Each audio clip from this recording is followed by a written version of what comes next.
तो मैंने पिछले वीडियो में आपको त्रिकोणमितीय समीकरण के हल के विषय में बताया था। दो प्रकार के हल थे। पहला मुख्य हल जो कि थीटा के दो मान देता है, 0 से लेकर 360 के बीच का। एक राउंड के दौरान थीटा के दो मान 0 से लेकर 360 के बीच का दो मान मुख्य हल कहलाता है। फिर हमने बताया था त्रिकोणमितीय समीकरण का व्यापक हल। व्यापक हल के मैंने 4 सूत्र लिखवाए थे।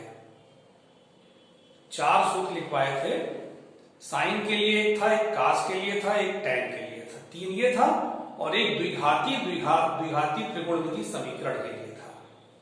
तो चारों सूत्र आपने कॉपी पे नोट कर लिया होगा, याद भी कर लिए होंगे। आप नहीं याद होगा तो कॉपी सामने रखिएगा और प्रश्नावली 3.4 के मैं क्वेश्चन बताने जा रहा हूं। ठीक है, देखिए first question, tan x equal to √3। tan x equal to √3। इसका मुख्य और व्यापक हल दोनों पूछ रहा है। तो पहले मुख्य हल हम लोग ज्ञात करेंगे। मुख्य हल कैसे ज्ञात किया जाता है इसको देखिए ध्यान से। tan x इक्वल टू, ये tan 60 है। 60 को आप लिख सकते हैं π/3। पाई के रूप में उत्तर देना बेस्ट होता है, इसलिए पाई के रूप में लिखना चाहिए। कुछ आप डायरेक्ट पाई के मान लिखना जान लीजिए। जैसे 30 अंश है तो इसको लिख सकते हैं π/6 रेडियन। तो बार बार रेडियन नहीं लिखा जाता है, रेडियन में ये कोण का स्थान है ना, तो रेडियन में ही होगा। 60 आता है तो डायरेक्ट आप π/3 लिख सकते हैं। 90 आता है तो π/2 लिख देते हैं। 180 अंश बटा 2 लिख देते हैं। 180 अंश आता है तो पाई लिख देते हैं, केवल पाई रेडियन। 120 अंश आएगा तो 2 π/3 लिख दीजिएगा, क्योंकि π/3 60 हो गया, 60 गुना 120। 45 अंश आ गया तो π/4 लिख दिए। आपको डायरेक्ट ये याद रहेगा ना तो जल्दी होगा, थोड़ा समय बचेगा। 135 अंश आ गया तो 3 π/4 लिख दिए। तो और जब बड़े बड़े आएंगे तो उसका निकाल लिया जाएगा। इतना कम से कम याद रहेगा तो आपका काम जल्दी होगा। ठीक है ना, इसको नोट कर लीजिएगा, याद भी हो जाएगा, कोई दिक्कत की बात नहीं है। ठीक है, मिटा देना। तो देखिए ये tan 60 होगा, 60 की जगह π/3, तो x इक्वल टू π/3 हो गया। एक वैल्यू अभी आई, अभी एक वैल्यू और बतानी है मुख्य हल के लिए। वो कैसे बताएंगे उसको ध्यान से फिर से समझिए। ये धनात्मक है ना, tan देखिए धनात्मक है, तो जो पहला कोण आप बताते हैं वो प्रथम चतुर्थांश का हो जाता है। प्रथम चतुर्थांश में आल पास ही होता है। और अब देखना tan किसमें और धनात्मक होता है। पहले तो होता ही है, फिर तीसरे में होता है। ठीक है, तीसरे चतुर्थांश में tan धनात्मक होता है। और 180 धन थीटा, तीसरे में क्या लिखते हैं, 180 धन थीटा, 180 से ज्यादा। तो हम tan π/3 की जगह पे लिख सकते हैं, इस tan π/3 की जगह पर tan pi plus π/3। Pi plus π/3 का मतलब 180, पाई माने 180 अंश धन थीटा। क्यों बता दें आपको, देखिए tan 180 धन थीटा का मान अभी निकालिए ना, तो आपको मैं चतुर्थांश का नियम बताया हूं। ये तीसरे में पड़ेगा ना 180 से ज्यादा, तो तीसरे में tan धन होता है, धन होगा। 2 × 90 है, इसलिए tan का tan रहेगा, tan थीटा। तो tan थीटा की जगह tan 180 धन थीटा लिख सकते हैं, है? तो tan π/3 की जगह पर हम tan 180 धन π/3 लिख सकते हैं। पाई 180 अंश ही हुआ, 180 धन π/3 लिख सकते हैं। देखिए इसकी जगह ये लिख सकते हैं, तो इसकी जगह ये लिख सकते हैं। ये हमने ये कैसे जाना, ये देखिए कि tan किसमें धन होता है, तो पहले में तो होता ही है, तो पहले का कोण हो गया। फिर तीसरे में होता है तीसरे में 180 धन थीटा लिख सकते हैं, तो पाई धन पाई बाई 3 लिख दिए 180 धन थीटा। अब ये देखिए कितना हुआ, 3 pi plus pi 4, 4 pi upon 3 tan x equal to tan 4 pi by 3। तो x इक्वल टू आ गया 4 पाई बाई 3। ठीक है, बस दो मान हो गए, यही आपका मुख्य हल हो गया। अतः मुख्य हल जो हो गया वो क्या है, पाई बाई 3 कामा 4 पाई बाई 3। ठीक, ऐसे आप याद करेंगे। अब व्यापक हल की बात देखिए, व्यापक हल कैसे ज्ञात होगा। चूंकि tan x इक्वल टू √3, तो tan x equal to tan 60 अंश माने पाई बाई 3, इतना तो करेंगे ही। अब आपको सूत्र बताया गया है, ध्यान दीजिए सूत्र क्या बताया गया है। यदि tan थीटा बराबर tan अल्फा, यदि tan थीटा बराबर tan अल्फा, तो थीटा का व्यापक मान क्या बताया गया, थीटा का व्यापक मान बराबर n pi plus alpha, n pi plus alpha. Alpha की जगह क्या लिखा है, पाई बाई 3, यहां हो जाएगा x का व्यापक मान, भाई थीटा जहां रहता था वहां पे x है, जहां पे अल्फा है वहां पे पाई बाई 3 है, तो x का व्यापक मान हो जाएगा n pi plus pi by 3। बस यह आंसर हो गया। तो व्यापक मान सूत्र की सहायता से लिख लेते हैं। मुख्य मान हम चतुर्थांश को देख करके बताते हैं। एक मान तो तुरंत आ जाता है, दूसरा मान चतुर्थांश में जाकर देखते हैं कि किस चतुर्थांश में वो और पड़ेगा। ठीक है, एक सवाल और लेते हैं, इसको नोट कर लीजिएगा। हाँ,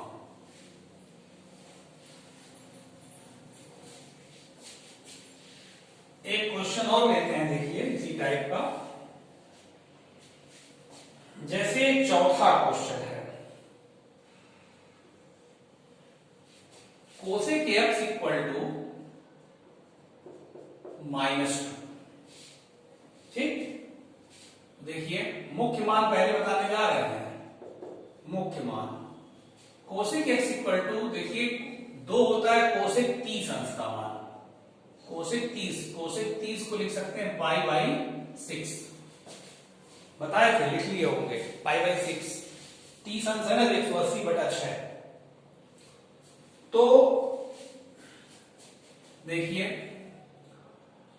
कोसेक x, ये आप देखिए ध्यान से, इसमें ये अंदर जा सकते हैं, आप अंदर जाइए या फिर चतुर्थांश से ही दोनों मान बता दीजिए। माइनस का मैटर है ना, तो देखिए कोसेक किसमें किसमें माइनस होता है, कोसेक किसमें किसमें माइनस होता है, इसमें होता है और इसमें होता है। थर्ड में और फोर्थ में कोसेक माइनस होता है, क्योंकि इसमें तो ऑल पॉजिटिव है, सभी धनात्मक, इसमें साइन और कोसेक धनात्मक, तो इसमें कोसेक धनात्मक होगा। तो थर्ड और फोर्थ में कोसेक ऋणात्मक होता है, थर्ड और फोर्थ में कोसेक ऋणात्मक होता है। तो आप थर्ड में जाएंगे तो इसकी जगह पे लिख सकते हैं cosec pi plus pi by 6, pi plus pi by 6, 180 धन थीटा। क्योंकि देखिए अभी आप कोसेक 180 धन थीटा करिए, तो चूंकि ये तीसरे में पड़ रहा है, 180 धन थीटा तीसरे में पड़ेगा, और तीसरे में कोसेक ऋणात्मक होता है तो ऋण होगा, और ये 2 गुणे 90, 180 माने 2 गुणे 90, सम गुणे 90, इसलिए कोसेक का कोसेक ही रहेगा। ठीक है, तो माइनस कोसेक थीटा के स्थान पर हम कोसेक पाई धन थीटा लिख सकते हैं, तो माइनस कोसेक पाई बाई 6 की जगह कोसेक पाई धन पाई बाई 6 लिख सकते हैं। तो ये हो गया आपका कोशेक देखिए 7 pi by 6, 6 pi plus pi 7 pi by 6, x का एक मान आ गया 7 पाई बाई 6। ठीक, अब आप थर्ड में जाकर के आपने काम कर लिया, आप चौथे में चलिए, यही उठाइए cosec x equal to minus cosec pi by 6। चौथे में क्या होता है 360 माइनस थीटा, 360 का मतलब कितना 2 पाई माइनस थीटा। तो चौथे में कोशेक है ना, कोशेक लिखें, कोशेक चौथे में कोशेक 2 पाई माइनस थीटा माने 360 माइनस थीटा। देखिएगा चौथे में कास धन होता है और सेक धन होता है, ये कोशेक है इसलिए ऋण होगा। और 2 पाई माने 360 अंश, 360 माने 4 गुणे 90, 4 गुणे 90 माने सम गुणे 90, सम में नहीं बदलता है, कोशेक ही रहेगा। तो माइनस कोशेक थीटा की जगह लिखा जा सकता है कोशेक 2 पाई थीटा, तो माइनस कोशेक से पाई बाई 6 की जगह लिख सकते हैं कोशेक 2 पाई माइनस, यहां पे देखिए 2 पाई माइनस थीटा, तो 2 पाई माइनस पाई बाई 6। तो थोड़ा ध्यान से इसको सुनिएगा, एक एक बात को ध्यान पूर्वक बार बार सुनिएगा, एक बार नहीं समझ में आएगा फिर आप बैक करके देखिएगा, फिर सुनिएगा ध्यान से, पूरा समझ में आएगा। तो इसकी जगह 2 पाई ऋण थीटा लिख सकते हैं, तो इसकी जगह 2 पाई ऋण पाई बाई 6 लिख सकते हैं। तो कितना आ गया कोशेक 6 गुना 12 पाई माइनस पाई 11 पाई बटा 6 कोशेक यक्स, तो यक्स बराबर 11 पाई बटा 6। तो देखिए जो 2 मान आप बताए ना वो आप 360 के अंदर ही बताए हैं, 0 से लेकर 360 के बीच का मान ही मुख्य मान होता है।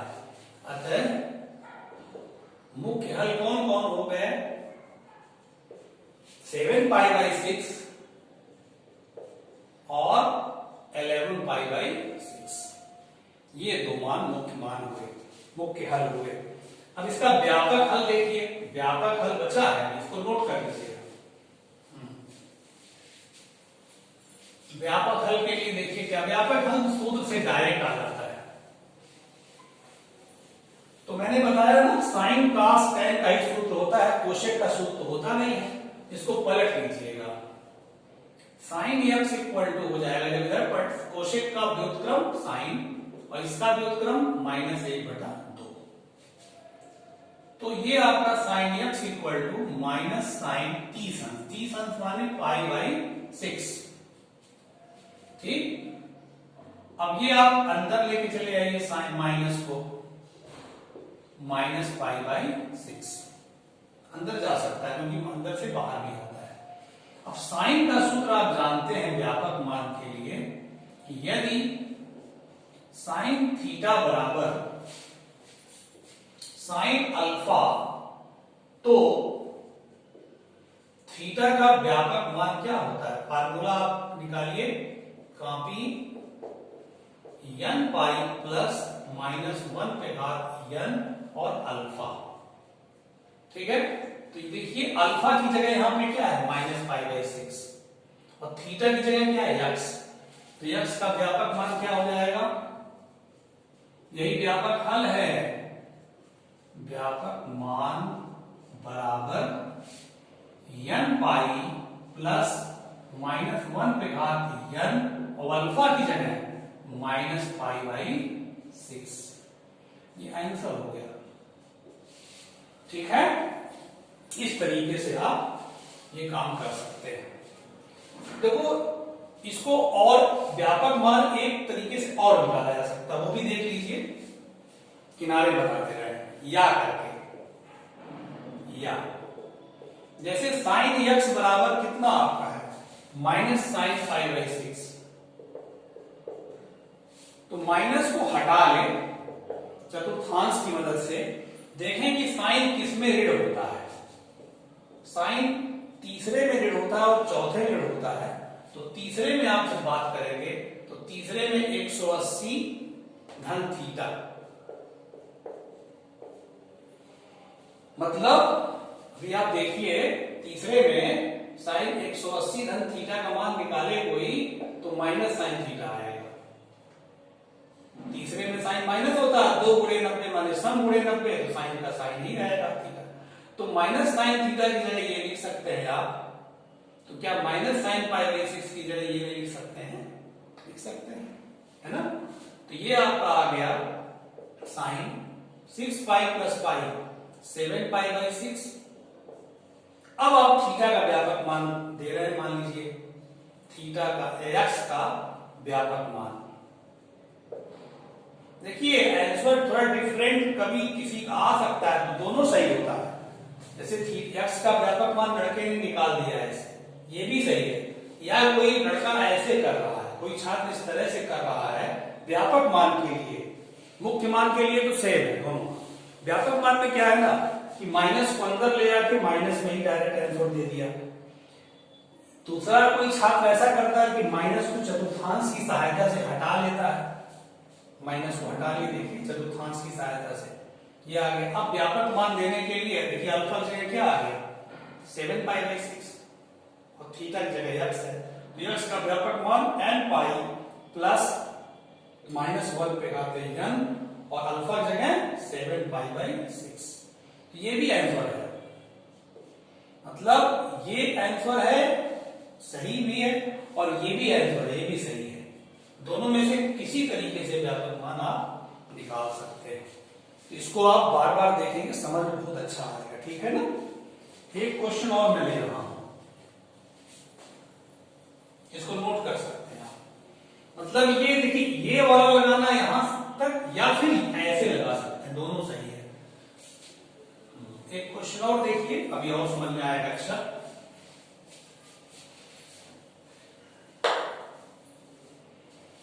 एक मैं तीसरा ले लूं, थर्ड क्वेश्चन बताऊं, काट x इक्वल टू माइनस करनी में 3। तो मुख्य मान पहले निकालने चल रहे हैं, मुख्य हल। तो काट x इक्वल टू माइनस काट 30 होता है। काट 30 की वैल्यू 30 को पाई बाई 6 लिख सकते हैं, ठीक है। अब आप देखिए चतुर्थांश की सहायता से कि काट किसमें ऋण होता है। तो काट जो है इस दूसरे में ऋण होता है और चौथे में ऋण होता है।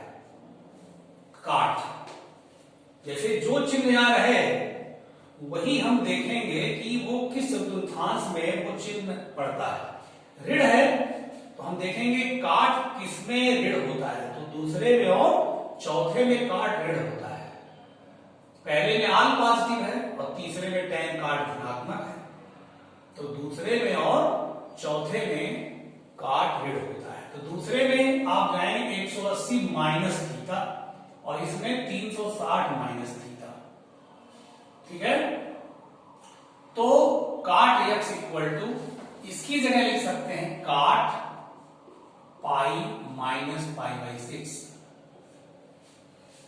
समझ लीजिए इसको विस्तार से, जैसे काट 180 माइनस थीटा बराबर माइनस काट थीटा होगा। तो माइनस काट थीटा की जगह काट 180 माइनस थीटा लिखा जा सकता है। तो माइनस काट पाई बाई 6 की जगह काट 180 माइनस पाई बाई 6 लिखा जा सकता है। 180 कहिए चाहे पाई कहिए, कोई प्रॉब्लम नहीं है। तो जैसे इसकी जगह ये लिख सकते हैं वैसे इसकी जगह ये लिख सकते हैं। तो ये वैल्यू आपकी आ गई काट 6 पाई माइनस पाई 5 पाई, तो यक्स का मान एक आ गया 5 पाई बटा 6, ठीक। अब दूसरा मान आइए चौथे चतुर्थांश की सहायता से, यही फिर आप ले लीजिए काट x इक्वल टू माइनस काट पाई बाई 6, ये फिर उतार लिए। अब चौथे में आइए, चौथे में देखिए काट 360 माइनस थीटा बराबर माइनस काट थीटा, बिल्कुल होगा। चौथे में काट ऋणात्मक होता है, 4 गुणे 90 माने सम गुणे 90, और सम गुणे 90 जब करेंगे तो काट का काटा रहेगा। तो तो इसके स्थान पे ये लिख सकते हैं, तो बताइए इसके स्थान में क्या लिख रहे हैं? काट 360, 360 का मतलब 2 पाई माइनस थीटा, थीटा इसलिए पाई बाई 6, तो कितना आ गया? काट 6 गुना 12 पाई माइनस पाई 11 पाई बटा 6, तो x इक्वल टू 11 पाई बटा 6। तो दो मान आ गए, नहीं आ गए? देखिए अगर मुख्य हल हो गया, एक हो गया 5 पाई बाई 6 कामा 11 पाई बटा 6। तो ये मुख्य मान निकालने का तरीका हो गया, मतलब एक चक्कर में ही हमको रहना है और दो मान दे देना है। ठीक, अब आइए आप इसी सवाल का व्यापक हल कैसे आएगा, इसको नोट कर लीजिएगा। व्यापक हल के लिए काट को tan में पहले बदलेंगे, काट को पहले tan में, इसका व्युत्क्रम हो जाएगा tan x और इसका व्युत्क्रम हो जाएगा -1 बटा 33। तो tan x इक्वल टू, ये tan 30 है, 30 मीन्स पाई बाई 6 है ना। तो tan में माइनस अंदर जा सकता है, अंदर जा सकता है। ठीक, अब आपको फार्मूला देखिए tan का पता है व्यापक मान के लिए। यदि tan थीटा बराबर tan अल्फा, तो थीटा का व्यापक मान सूत्र क्या होता है, याद तो हो गया होगा, बोलिए क्या होगा? n pi plus alpha. ये फार्मूला है, इस फार्मूले के आधार पर इसको लिखिए, x का व्यापक मान बराबर n पाई प्लस अल्फा जगह ये है माइनस पाई बाई 6। तो कितना आ गया? n पाई प्लस माइनस का गुणा माइनस पाई बाई 6, ये आंसर हो गया। ठीक, तो इस तरीके से आप क्वेश्चन को लगाएंगे, मुख्य मान निकालेंगे, मुख्य मान में दो मान आएगा थीटा का या x का, और व्यापक मान निकालने के लिए फार्मूले का यूज करेंगे। फार्मूले में बस वही अल्फा रख देना है उठा करके, n के रूप में आपका आंसर होता है व्यापक हल का। ठीक है, तो इस तरीके से आप पहला, दूसरा, तीसरा, चौथा लगा सकते हैं। ये क्वेश्चन बचा हुआ है, sec x इक्वल टू 2 ही बताएं, देखिए आपके साथ लगाएं, आप भी लगाइए हमारे साथ। sec x बराबर 2, देखिए sec x बराबर 2 का मतलब ये हो गया, मुख्य मान पहले निकालने चल रहे हैं, मुख्य हल 2 होता है, sec 60 की वैल्यू होती है, sec 60, 60 का मतलब पाई बाई 3। तो देखिए एक मान तुरंत आ गया पाई बाई 3। इसके बाद देखते हैं कि sec किसमें धनात्मक होता है, तो पहले का तो हो चुका, पहले में धनात्मक sec होता, पहला मान बता ही दिए। इसके बाद चौथे में sec धनात्मक होता है, और चौथे में 360 माइनस थीटा लिखते हैं, तो sec 360 माइनस थीटा बराबर आप लिख सकते हैं sec थीटा। तो sec थीटा की जगह इतना लिख सकते हैं, तो sec पाई बाई 3 जगह क्या लिख सकते हैं? sec 2 पाई माने 360 माइनस पाई बाई 3। देखिए sec थीटा बराबर sec 2 पाई बाई थीटा, तो sec पाई बाई 3 बराबर sec 2 पाई बाई 3 है कि नहीं। तो sec x equal to sec 3 गुना 6, 6 पाई में से पाई गया 5 पाई बटा 3। ठीक है, तो x इक्वल टू 5 पाई बटा 3। देखिए मुख्य हल आपके आ गए, मुख्य हल, अतः मुख्य हल हो गया पाई बाई 3 कामा 5 पाई बाई 3। इसको नोट कर लीजिए, ठीक ना। व्यापक मान देखिए, व्यापक मान के लिए आपको sec से cos में जाना पड़ेगा। जब sec से cos में जाएंगे तभी फार्मूला लगेगा। इसका व्युत्क्रम क्या होगा? cos x, इसका व्युत्क्रम 1/2। तो cos x बराबर cos 60 होता है, cos 60 का मतलब पाई बाई 3। तो व्यापक मान x का व्यापक मान, देखिए सूत्र क्या होता है cos के लिए, यदि cos थीटा बराबर cos अल्फा, तो थीटा का व्यापक मान, थीटा का व्यापक मान क्या होता है? बोलिए 2n pi plus minus alpha. तो यहां अल्फा की जगह पाई बाई 3 है, तो यक्स का व्यापक मान क्या होगा? यक्स का व्यापक मान बराबर 2n pi plus minus pi by 3। ये आपका आंसर हो गया। तो व्यापक मान का ये मान हो गया, ठीक है ना? तो ये इस तरीके से आप देखिए, चारों मैंने बता दिया, आपको समझ में आया होगा। अच्छे से चारों देखिएगा, और भी सवाल बनाए जा सकते हैं, एग्जाम्पल में सवाल है, लगाइएगा, ठीक ना? फिर इसके बाद के क्वेश्चन पांचवा से लेके 9वां मैं आपको नेक्स्ट वीडियो में बताऊंगा, ठीक ना बेटा?